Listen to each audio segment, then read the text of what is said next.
what's goody, what's good? Welcome back to another episode of Ranting with Rosze. Remember to keep it cool, classy, never trashy. Unless they try you and you got to get nasty, and like, comment, share, and subscribe. Let me just get into it. Let's just get into it. So in this rant, I wanted to come on here and talk about the rise of BBL culture and its impacts and effects on the mental state of young women. Now, I've watched a lot of videos regarding this, and I've watched a lot of people, give their opinions on this, and I like to say I'm kind of split. I'm kind of split down the middle, because personally, I can understand the feeling of not feeling like your body type is the ideal body type, because I personally don't feel like my body type is the ideal body type. You know how they say you get it from your mama, the big booty is not in my genes. It's genetically not there. It's not there. I'm never going to have the booty at the top. I don't have the booty at the top. I'll never have the booty at the top, and I've always had smaller boobs and stuff. So when I was a teenager, I always talked about, when I can get my boobs done, I'm gonna get my boobs done. I would never get my boobs done now. After researching and learning all the health effects, I would never get my boobs done. But I always talked about, when I can get my body done, once I have my baby, I'm gonna get a mommy makeover, I'm gonna get my body done, and I'm gonna have the body that I always wanted. And it's kind of crazy, because it's not really the body I always wanted. It's the body that everyone else has wanted, that I let project onto me, and thinking that there's something wrong with my body because, I'm not built like an ant, or I'm not shaped like a Coke bottle, even though I have a naturally slim waist. My waist is naturally slim to the rest of my body, and I have naturally big hips and thighs. But when I tell you, when you look at me from the side, it's like you're looking at two completely different people. When you look at me head on, it's like, oh, she thick with it. Then I turn to the side and they're like, where is that though?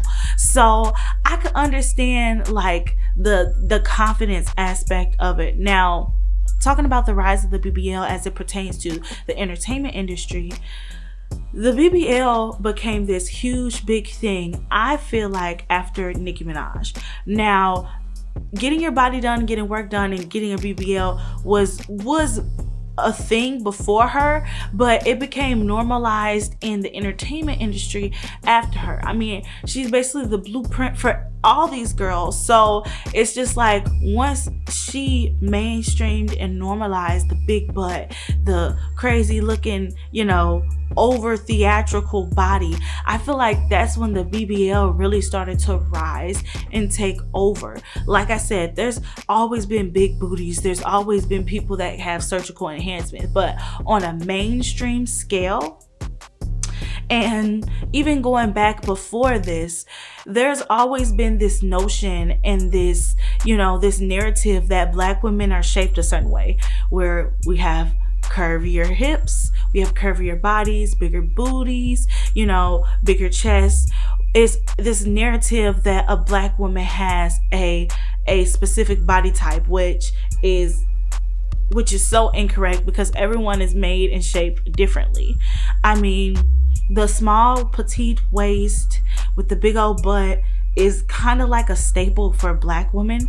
And as mainstream media has grown, and as culture has grown, basically mainstream culture, pop culture, Black women have become the blueprint for culture.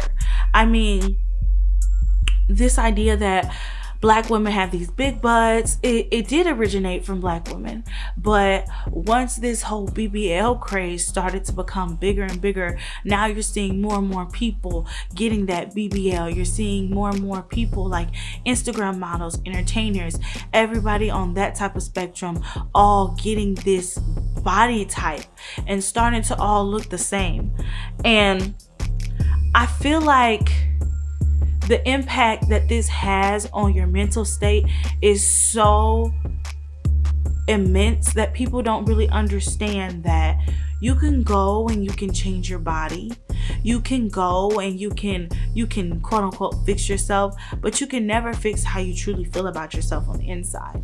You need to take in account who you are on the inside first before you try to fix your outside. So I want to get into that. So the reason why the BBL has become such a huge craze is really because mentally, the standard of beauty for women, and especially Black women, has grown so much.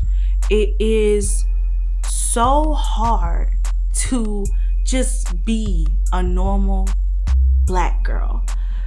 When I say normal, I mean not having to walk around with these plastered on wigs, glued on edges, with the face beat, the makeup. It's almost like a copy and paste.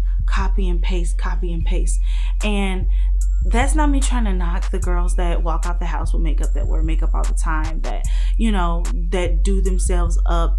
But it is me trying to allude to the fact that just because you feel confident when you have the makeup on, just because you feel confident when you have, you know, the BBL, the body, doesn't mean that when you wipe all that stuff off, when you lay in the bed, when you're sitting on your phone, when you're looking in the mirror, when you're all by yourself, do you really love you on the inside?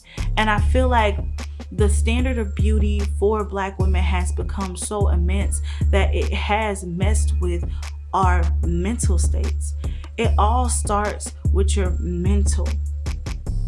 People don't focus on the right things. They think that what's going to make them happy is physical things, tangible things, instead of understanding I'm not happy because I haven't dealt with myself internally. I haven't dealt with the true issues that I have within myself. And so we go out and we do these things to ourselves. We buy these expensive bags, we buy these expensive clothes, we put on this makeup, we put on these wigs, and we are putting on a facade. We're putting on a character. We're actors. We're not real people. You're not a real person anymore. You're a caricature of who you really are. And I feel like nowadays there's so much emphasis on the standard of beauty for women, and Black women in particular, that it takes away from the importance of mental health and mental stability and true self-love. True self-love does not have anything to do with loving the way that you look. It has something to do with loving yourself the way that you are naturally. And I guess how you look does play a factor into that, but it's loving yourself, your true self.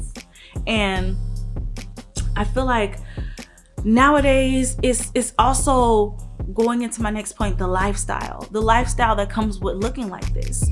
I mean, when you look like a bag of money, you feel like a bag of money, it's easier for you to get a bag of money. I mean, the Black girl luxury lifestyle that is coupled with this look, you know, lavish gifts, being flown out, you know, having your rent paid, dealing with these high value men, it all comes with investing into your body, into your looks. Now, that's not me saying that how you look isn't important. That's not me saying that how you look doesn't equate to some level of confidence.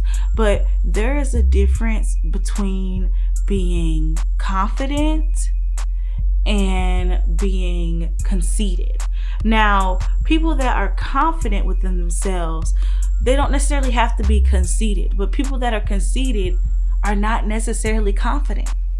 And I think that's the crazy thing about it. People think that when you look good, you feel good, and mentally everything else just falls into place, and that's not true. Now, my overall opinion on the whole BBL craze and everything is that I know people have hard opinions on it. Either they hate it or they're like, do whatever you want, do what you love. I don't care what you do with your body.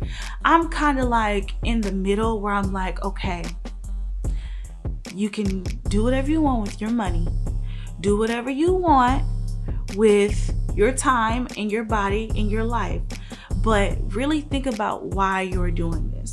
Really think about why you want surgery. Do you want surgery because because you feel in your heart that this is something that would potentially, help you mentally with a lot of your insecurities? Do you think that this is something that you really just want to do for you because, you've worked out, you've done the work, it's just not working the way you want it to, and you're just like, look, I got the money, I can do it? Or are you doing it for the wrong reasons, which would be for fame, for money, for clout, so you can entice people? Are you doing this for you? Who are you doing this for, and why are you doing it? That's my main thing. Because I can understand. You have people like K. Michelle that came out and talked about her regretting her getting her body done. You have people like even Queen Naja talked about how, she regrets getting the BBL. But we're not talking about the why they got it. Because when it comes to entertainers, when it comes to Black entertainers and Black female entertainers, the bar is so high for you to be unrealistically perfect. And that may be another video for another day, because I want to really get into the high standards of Black female entertainers. I really want to get into that. But there's a lot of pressure when you're a performer to go on stage and to perform, for people to see you. You have to look right. Come on. When Nicki Minaj gained a little bit of weight, everyone assumed she was pregnant again. When you're out of place just a little bit, you are going to get talked about. Your body's going to get body shamed. And just to go on stage and put yourself out there in front of so many people is a lot within itself. So going on stage and wanting to feel confident in your body and just being able to just let loose and not be insecure about it, I could definitely understand going to get that BBL. I could definitely understand going to get that surgery. But you got to think about it in the long run. In the long run, when you're done with the stage, when you're done performing, when you're sitting alone at home, when you're with your kids in 10 years, 15 years, is that who you are gonna want to be? Is that who you're gonna want to look back? Is that the lesson you want to give to your potential future daughter? You just have to really think about how your choices are going to impact your life in the future. And I feel like a lot of people don't do that. They don't think about what's going to happen in the long run. What is this going to do to me in the long run? And overall, I'm not going to shame somebody for getting a BBL, because I get it. If this was the past me, I would definitely be like, girl, get that BBL, get that BBL, get that BBL, go get that body done. And part of me still wants to do it myself, because like I said, I physically will never have that big butt. I'm just never gonna, it's not in my genes. And part of me would do it, but I look at surgery as something very intensive, something that's like, surgery is something that you don't do for fun. You do it because the doctor says you have to do it or you'll die. Like, that's how I look at surgery. I don't look at surgery as something cosmetic and fun and cute. I don't look at it that way. So I don't think I would ever do it, but I can understand the feeling of wanting to do it. And if you got the money to do it and you're doing it in a safe space, in a safe environment, why not? But I am going to play devil's advocate, and I'm going to say that once you do it, you can't take it back. You can get it reduced, you can get it redone, but once you go under the knife, the only way to fix it is to keep going under the knife. So you need to know for sure why and what you're doing it for. So overall, I would like to say this was a very passive aggressive rant. It was a rant, but it was more so of a listen. It was more so of a big sister, girl talk. Let's talk, girl. You don't have to feel so bad about it. And I hate how there's so much emphasis on women's bodies nowadays, but men can go around and look like Scoopty Doopty, Hoopty Doopty, what's that Humpty Dumpty fell off the wall. They can walk around looking like Humpty Dumpty. All they have to do is put some little braids in their hair, get some gold teeth. They don't even gotta be cute. That's the thing. Men don't even have to be cute. And especially entertainers, y'all don't even have to be cute, y'all just gotta have money. But with black female entertainers, it's so much that comes with it. It's so much, and I feel for them. And I'm gonna get more into that topic in another video, but that's all I have to say on that. You're beautiful the way you are. If you got that money, spend that check. Make sure you do your research and understand why and what you're doing it for. Well, thank you so much for tuning in to Ranting with Rosze. It's Rosze here. Remember to keep it cool, classy, never trashy unless they try you and you got to get nasty. And I'm out. Bye.